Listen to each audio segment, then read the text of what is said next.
On November 6 in the East Room of the White House, U.S. President Donald Trump stood beaming, flanked by the leaders of 5 East Asian nations, Uzbekistan, Kazakhstan, Kyrgyzstan, Tajikistan, and Turkmenistan. The image quickly went viral on social media, capturing a defining moment in global geopolitics. The C5+1 summit went beyond simple diplomacy. It marked a strong effort by the United States to change the balance of power in Eurasia. At the event, President Trump conducted multiple bilateral meetings and working dinners with leaders from Central Asia. The primary goals centered on obtaining key mineral resources and transforming security in the region.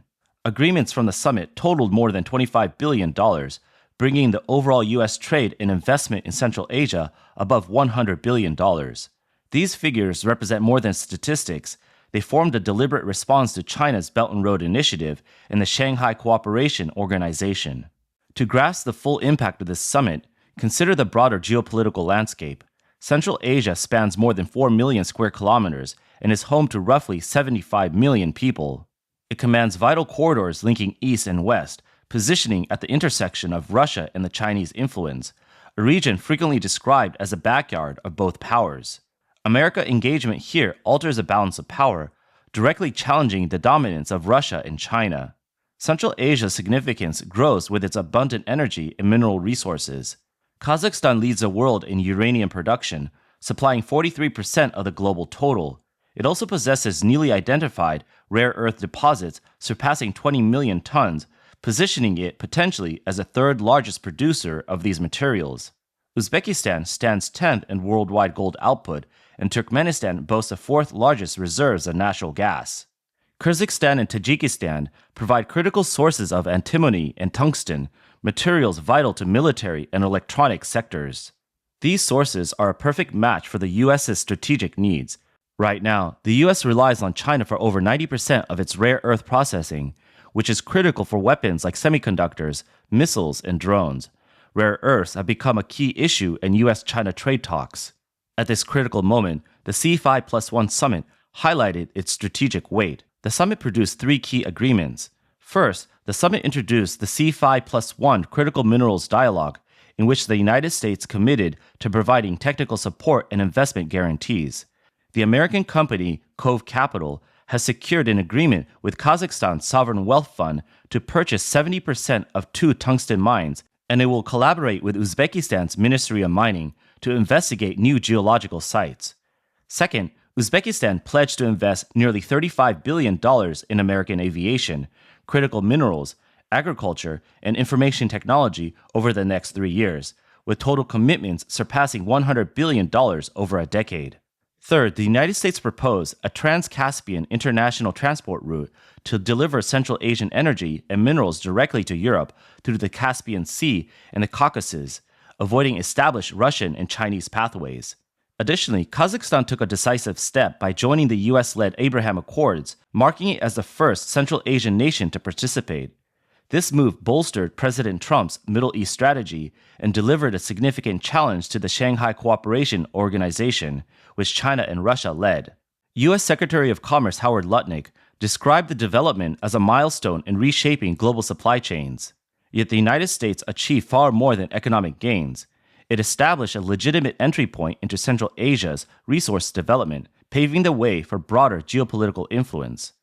This advancement addressed a critical resource shortfall for the United States, while strategically placing it within the region's dynamics, driving a vital wedge between China and Russia.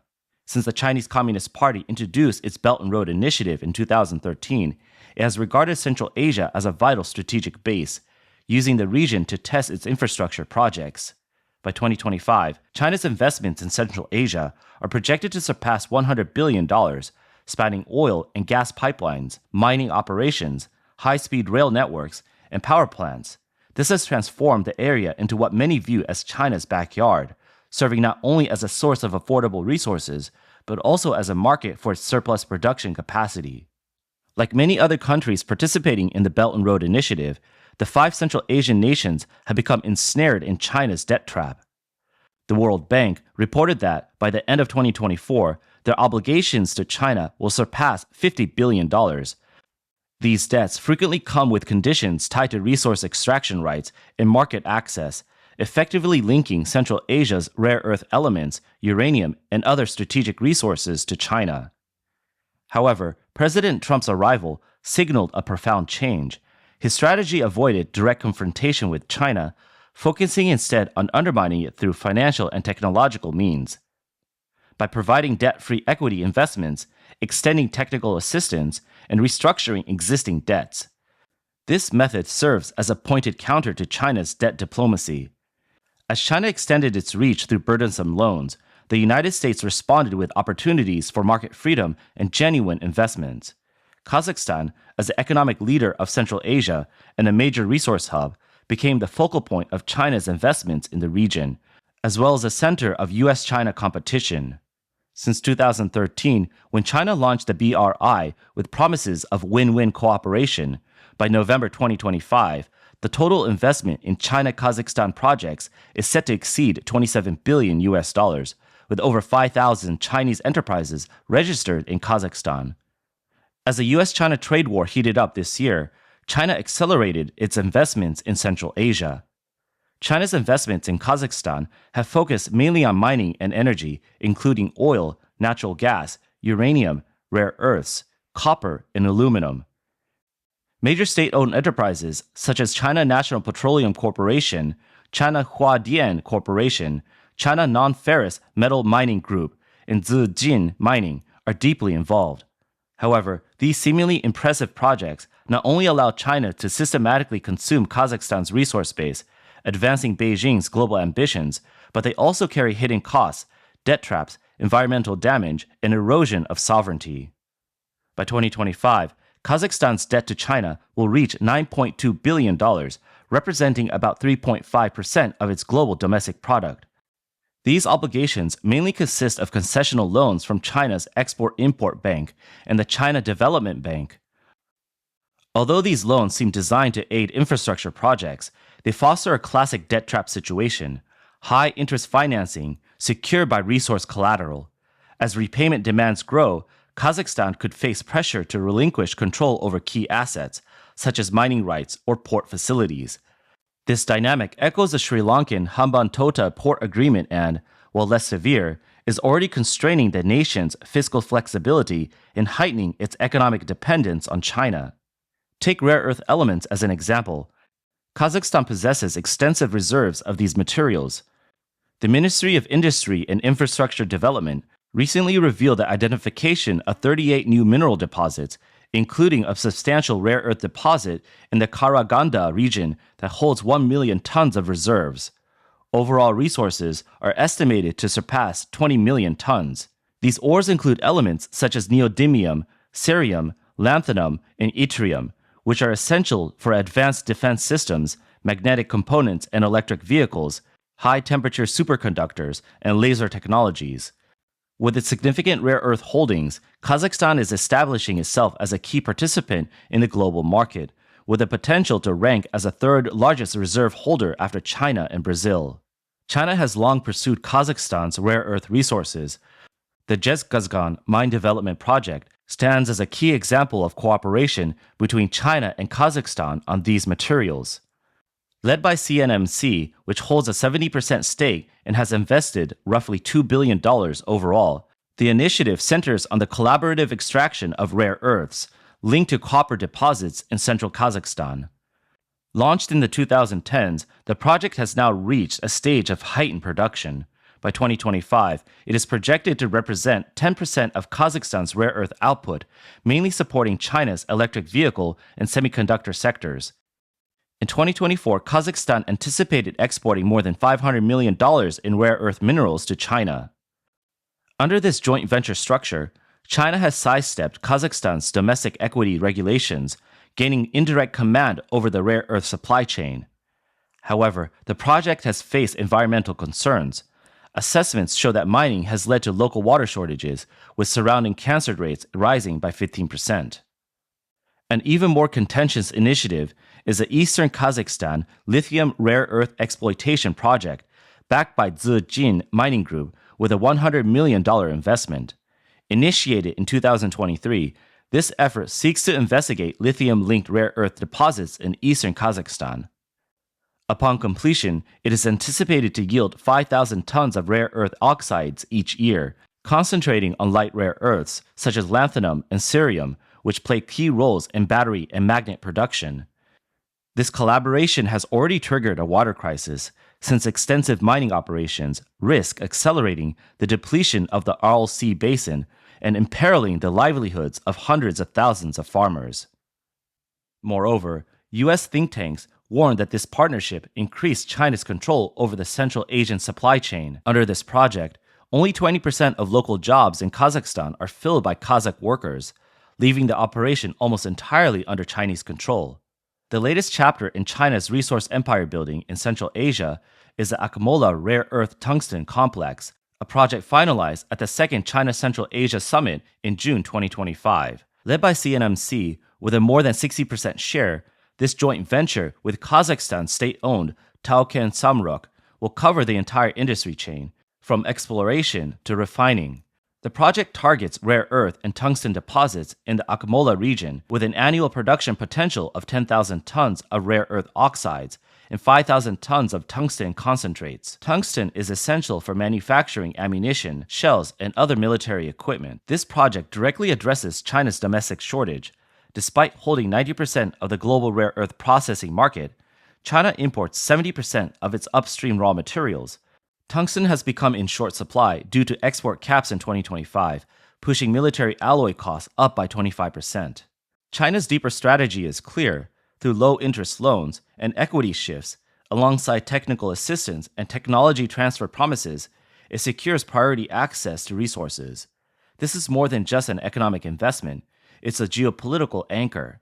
Kazakhstan's current debt to China exceeds $9.2 billion, and financing from the Akmola project will further deepen this leverage, making it harder for Kazakhstan to decouple from the Shanghai Cooperation Organization. The focal point of the US-China competition in Kazakhstan's rare earth sector is located in the Karaganda region, where two rare earth tungsten deposits are situated.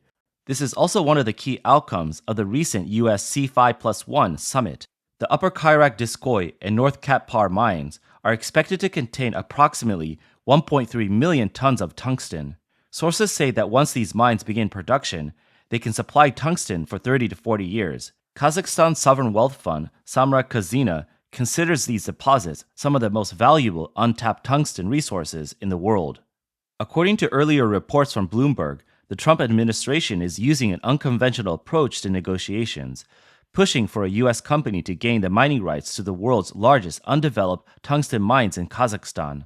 Sources say U.S. Secretary of Commerce Howard Lutnick has played a key role in facilitating talks between New York-based Kavkaz Capital and Kazakhstan's Sovereign Wealth Fund, which are negotiating to bid for the development of the country's two largest tungsten mines. These talks have been ongoing for several months, but sources say competition is fierce, with at least one Chinese state-owned enterprise willing to offer above-market prices. Some suggest that Kavkaz Capital will need to support the U.S. government to secure the funding needed for the deal. The U.S. government is reportedly advocating for a deal through the Department of Commerce's International Trade Administration and may provide financial backing through entities such as the U.S. International Development Finance Corporation and the Export-Import Bank.